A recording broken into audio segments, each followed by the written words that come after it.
It's a great pleasure to introduce a fellow of ours, JCPA, Dr. Glicksman. We wanted him already 2 years ago, then unfortunately he couldn't be with us due to certain health problems.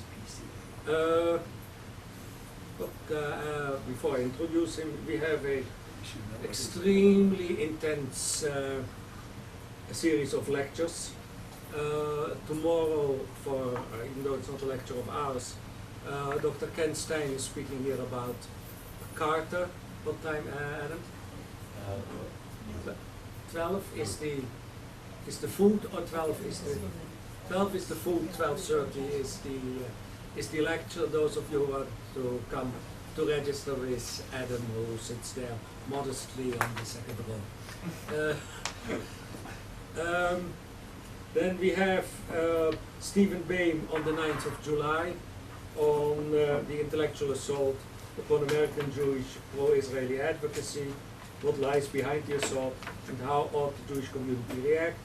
And then I think we'll end on the 17th of July with Dr. Simon Erlanger on the presence and future of Swiss Jewry. So now to our lecture of today.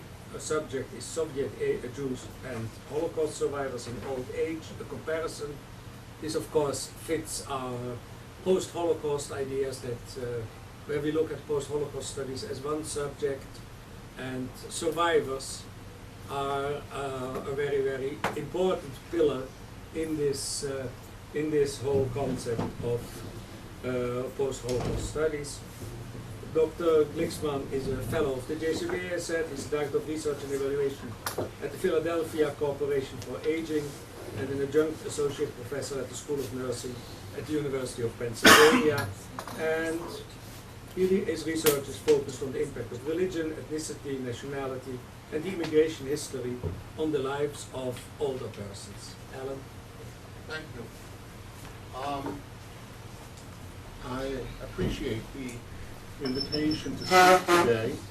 It's a little bittersweet because although I've been here, stopped by in the last couple of years, this is my first opportunity to present at the center since Dan's passing.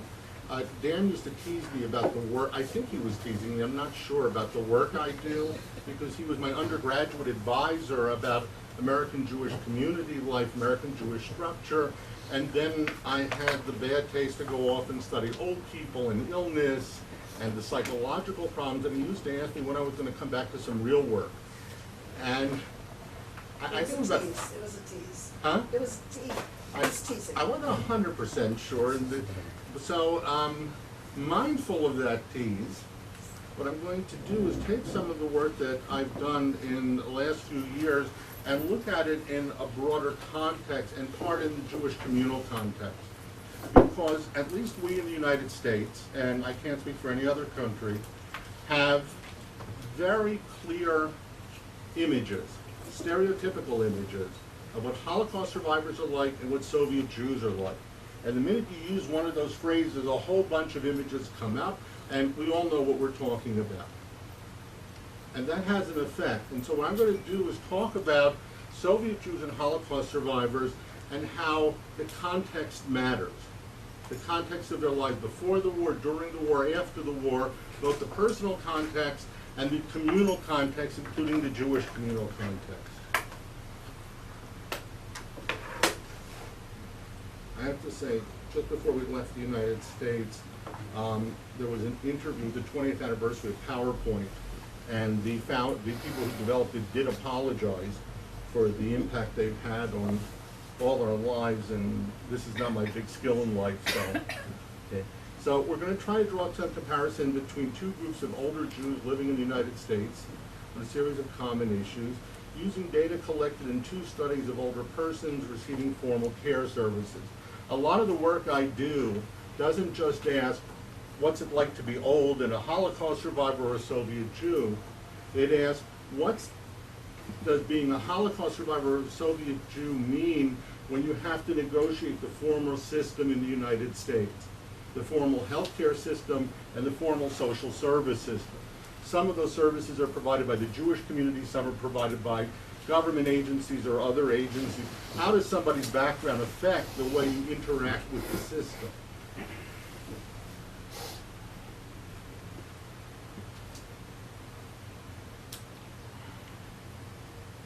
This really got me because I made some changes after we left, which means I don't have a printed copy, so I'm totally dependent.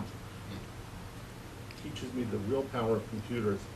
And the important, as I said, to illustrate the importance of context of and understand these lives, personal context, the culture they came from, their history, both personal and social, their family life, and social context, the context of American society, and the impact of the American Jewish community on these two groups.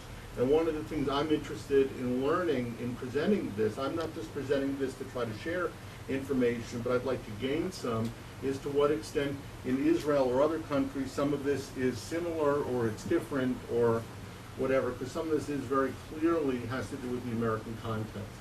Now, I'm going to talk about data from two studies.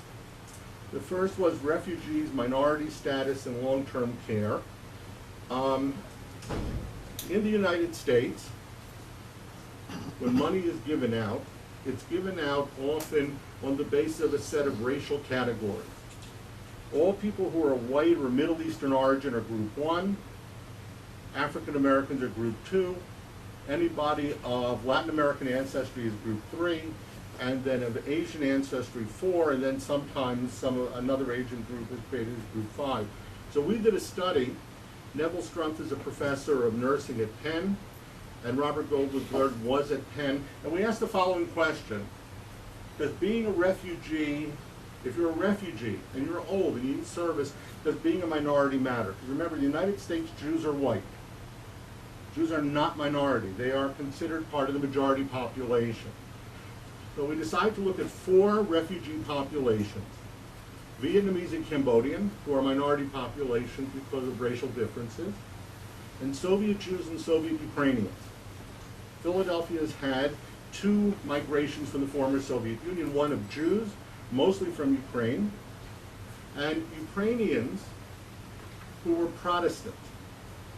They had been evangelized by Protestant missionaries who were originally brought by Catherine the Great to Ukraine because Catherine the Great thought that these particular Protestants were the best farmers she ever saw, and she figured they're going to come to Ukraine and make Ukraine even more productive. And they were still there. They're very interesting. I'll just mention a word about. They're very interesting because they take their religion seriously.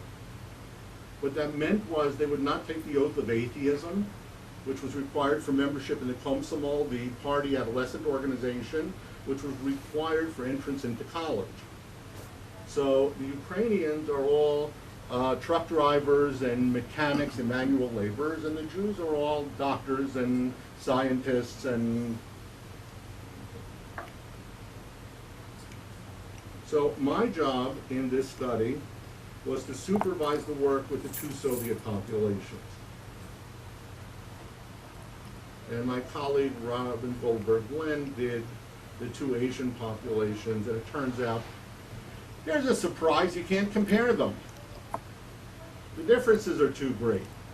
But I had a good time with the 2, and so we did a small number, and what we did was we went out, we hired native language speakers, and we hired 2 in the Ukrainian community, 2 in the Jewish community, to interview in the 2 different communities, and that, by the way, turned out to be our first mistake. And here's a very interesting piece of context. It didn't matter if you were Jewish or Ukrainian. It mattered whether you came in the 70s or the 90s, because those 2 groups didn't talk to each other. So the Jewish interviewer who came in the 70s eventually could not interview anybody and had to just do transcription. The Ukrainians and the Jews, they were fine with each other because they had been socialized with each other. They had gone to the same schools. They spoke the same language in every sense. The old fund between Jews and Ukrainians, which we know in Philadelphia because we have immigrants from the earlier generation, wasn't part of their lives. And that's part of what thinking about historical experience. Okay? We interviewed everybody in their native language.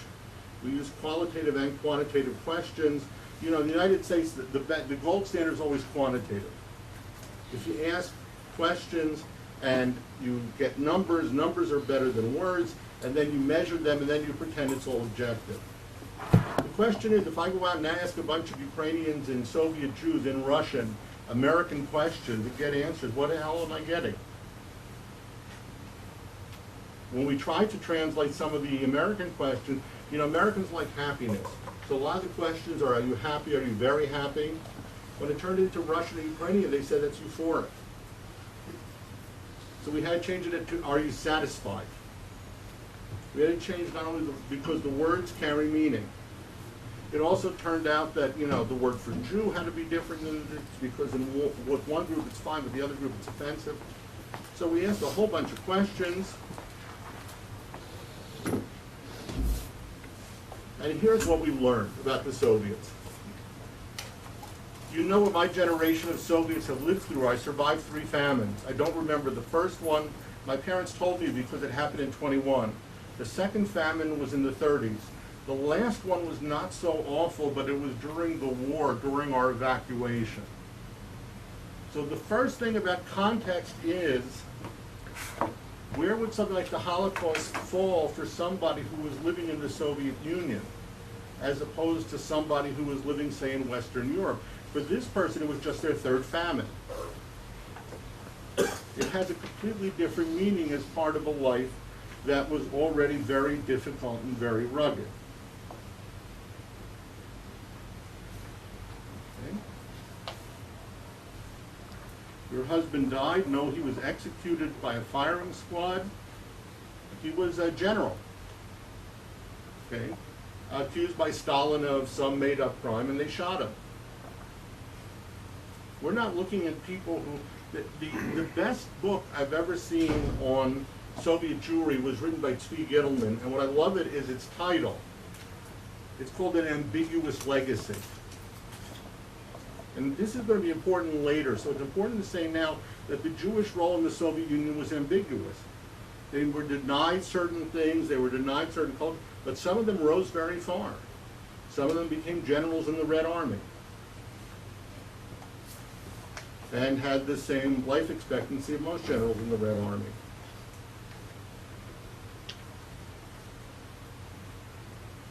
Were you raised in a religious tradition? I was taught Yiddish.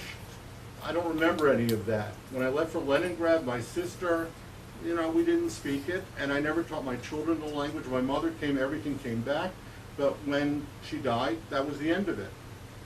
It was a process of assimilation. It wasn't just taken away from them. It was also a process of becoming Soviet and becoming Russian. When these people come to the United States, they're Russian-speaking. I love Leningrad in my native country, too.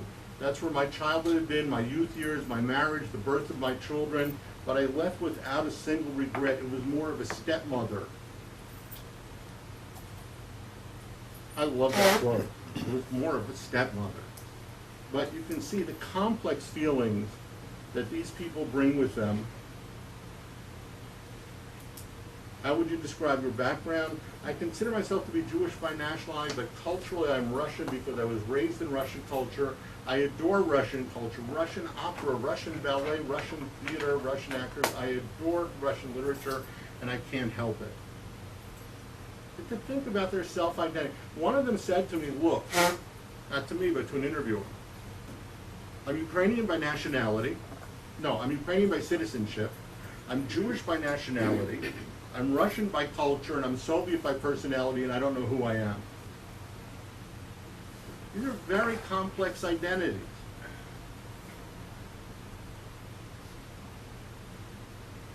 Okay. Now, we asked, does she go to the senior club?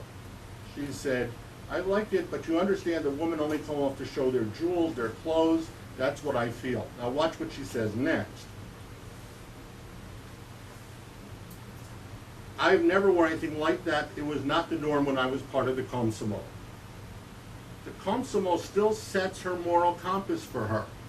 Even though the Komsomol is gone and the society that created it is gone, even though it betrayed her, it is still the only moral system she ever learned. And it's still the norm. It's very important to understand that context, and as you'll see, part of the problem is that we in the United States don't want to accept that this ever existed. We want to believe that Soviet Jewry was oppressed by the Soviet Union, it was close to being like the Nazis. And it's one of the major problems they have. We will not accept them in the United States for who they really are.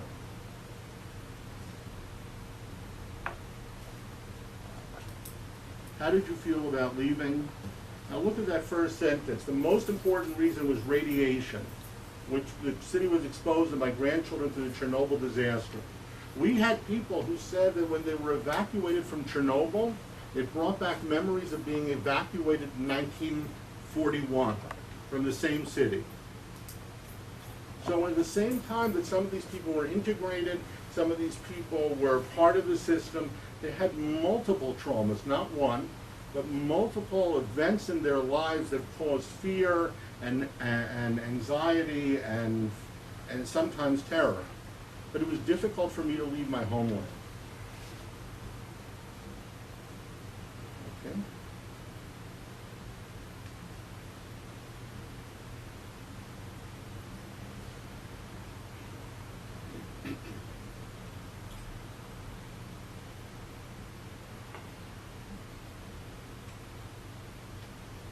What kind of organizations?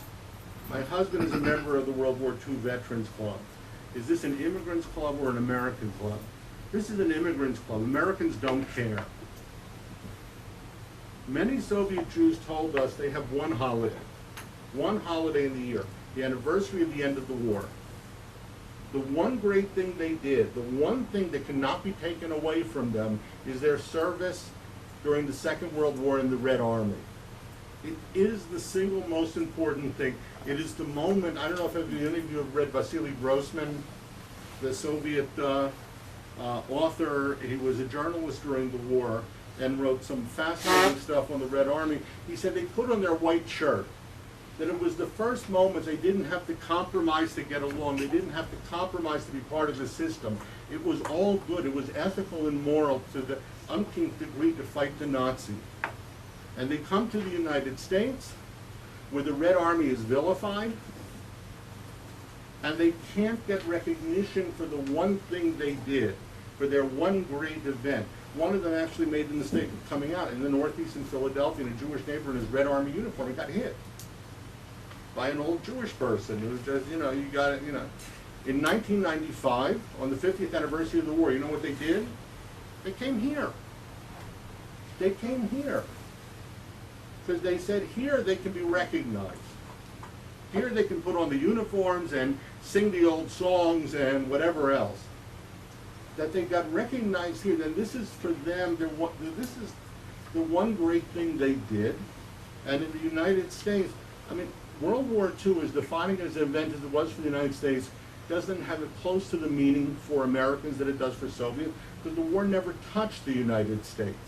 We sent hundreds of thousands, maybe millions of soldiers overseas, 500,000 soldiers were killed, but it's different that no American city was bombed, America was not occupied. That changes the experience.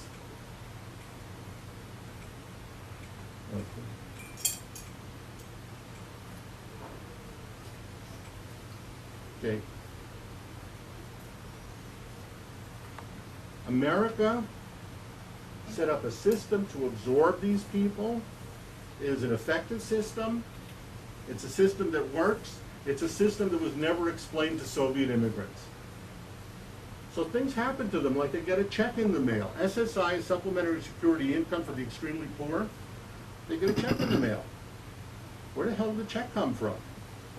Some social worker signed them up and they never explained it. So they put on their Soviet eyeglasses.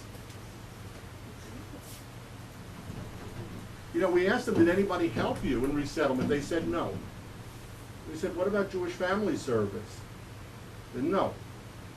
You know, Jewish Family Service said, we provided them so much service. What's the problem? Jewish Family Service in the United States provided enormous service. And once it was provided, they wrote to them, like, you do in America and say, "Dear Mr. and Mrs. So-and-so, we hope you enjoyed our service. We'd love to provide to other people. Would you like to make a contribution?" And then they translated it into Russian and they sent it out. Unfortunately, the word they decided to use, which they thought meant contribution, in colloquial modern Russian means bribe.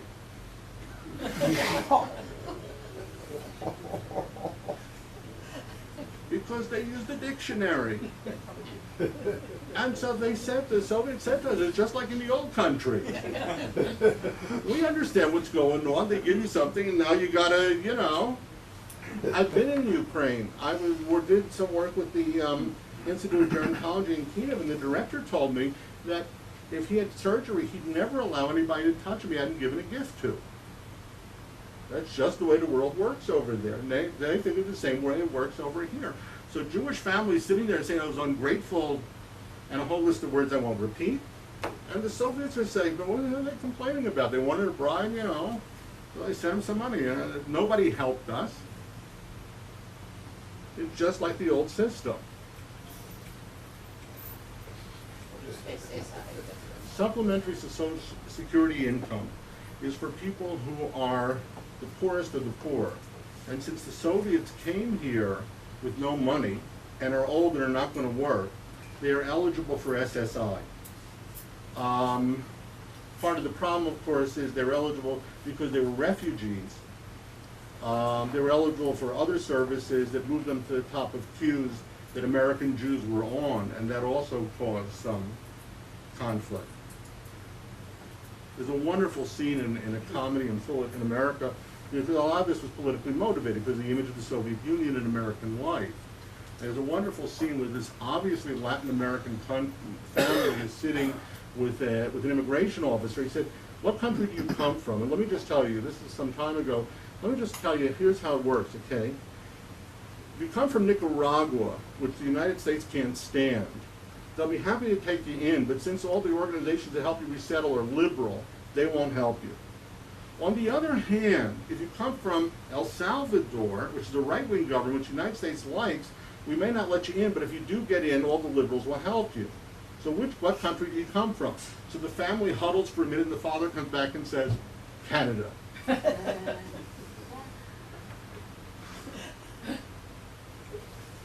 So, and some of them use their SSI check to contribute to rent. This is one of the key issues. How can I, as an older person in this family, be helpful when I don't know the system, I don't know the language? Being able to give that check for a lot of them. And here's something about the Holocaust. We asked a middle-aged woman, what are the things your children do with your mother? They ask her about her childhood or life. She tells them about it with pleasure, about the hard years of the war. We ask, how can you talk with pleasure about the war? And here's the answer. You have an older Soviet woman who has, especially when it's a granddaughter, more than a grandson, she wants to pass something on. Well, she can't pass on Soviet communism. She can't pass on Russian culture. She doesn't know anything about being Jewish. And she couldn't negotiate her way 2 blocks in the United States. So what do I give to my grandchildren? What some of these women have decided to give is they turn to the granddaughter and they say, I am giving you a personal legacy. The legacy of the women in our family. We're tough women. Anything that could happen to us has happened and we have survived. And the Holocaust, wherever they were, becomes the best, the paradigmatic example of what a bunch of tough ladies we are. How we saved ourselves, our children, sometimes husbands, parents, whatever. So the Holocaust becomes not something of shame, not something not to talk about. It becomes the thing to talk about because it becomes a gift, a legacy. And that's part of what I mean by context. That in this context, it plays a completely different role than it does for other survivors, because it becomes the one thing that they can give. It's not actually the Holocaust, it's Huh? the Great Patriotic War. That's the difference. It's the Great Patriotic War, not the Holocaust. Holocaust as a Holocaust is not For them, they're on a continuum. Some of them are discovering the Jewish part of it, or they want to talk about it. Some of them, it's their Red Army service, and that's the end of it. But it's the experience, the war experience, wherever they were. Because for some of these people, even if they were behind Red Army lines, life was not exactly good. There was no food. Now, the second study is long-term care needs of Holocaust survivors. The only thing I'd like to point out here is we could not get any money from within the Jewish community to look at the needs of aging survivors.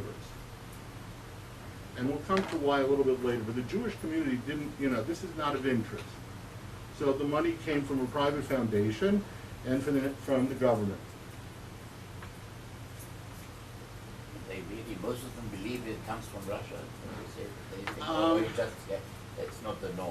Or is it the norm that most of them believe We it? found that some of the oldest do believe, some of them just don't know.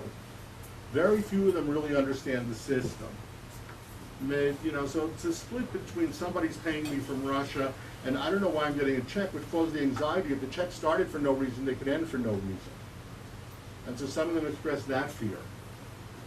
They don't understand why somebody's sending them a check. Many of them said to us, we never worked in this country, why should the government give us a pension?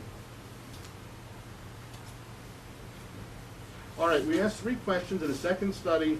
The trauma survivors, Holocaust survivors, these are all Holocaust, have a different experience in long-term care settings than persons who don't share the experience. If such differences exist, could they be identified and described? And if we can identify these differences, can we prepare materials for training staff? So what we did was we interviewed Holocaust survivors who are receiving care in their homes, Holocaust survivors who are getting care in a nursing home, American Jews, American-born Jews who are getting care in their home, American Jews getting care in a nursing home. We interviewed family members. We interviewed people who care for them, professionals. And we asked this is basic social gerontology, social demographic, age and gender and, good stuff like that, where they were born, living arrangements. We looked at family support. Affective is emotional support, and instrumental support is, do you take your mom to the doctor? Okay. Do you do the shopping?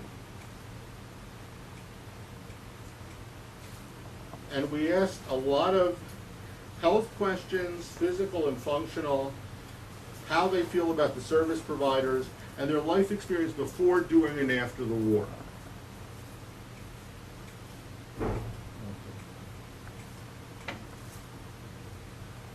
We asked older people in the nursing home a modified version because many of them, their memory isn't quite as good. Family members were asked about relations with elders, and the people who provide direct care were asked about the survivors we were interviewing, and other staff were asked about these people as clients. And we'll just skip that. We did about 259 interviews. Here's where the differences are.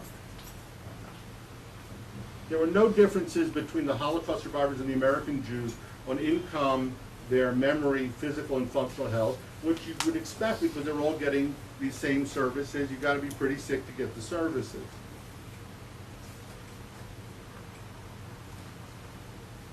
Here's where there were differences. The survivors had less years of education, not a surprise. But it's the next several things that really define the difference. 9.7% of American-born elders, but 42.9% of survivors had no living children. In America, at least, almost all the people studying survivors are child survivors or children of survivors. I'm the child of a survivor. And unfortunately, what that's meant is we begin to study ourselves. And so all the studies are survivors in second generation because we study ourselves. But we started going into this, what we found was, look at this, 75% of the American-born, but only 16% of Holocaust survivors had children living with 1 hour drive. Because many of the survivors had one child, and that one child was either totally intertwined with their parents or wanted nothing to do with their parents. 22% of the survivors versus 2.9% of the Americans have no family confidant. No family member that you could really open up to and tell them what's bothering you, how you're feeling.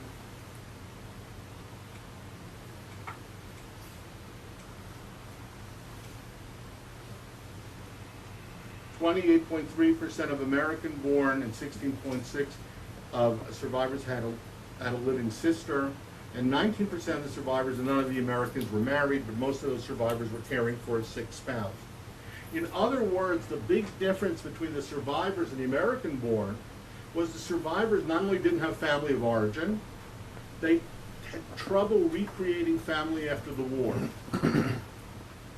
They didn't have family.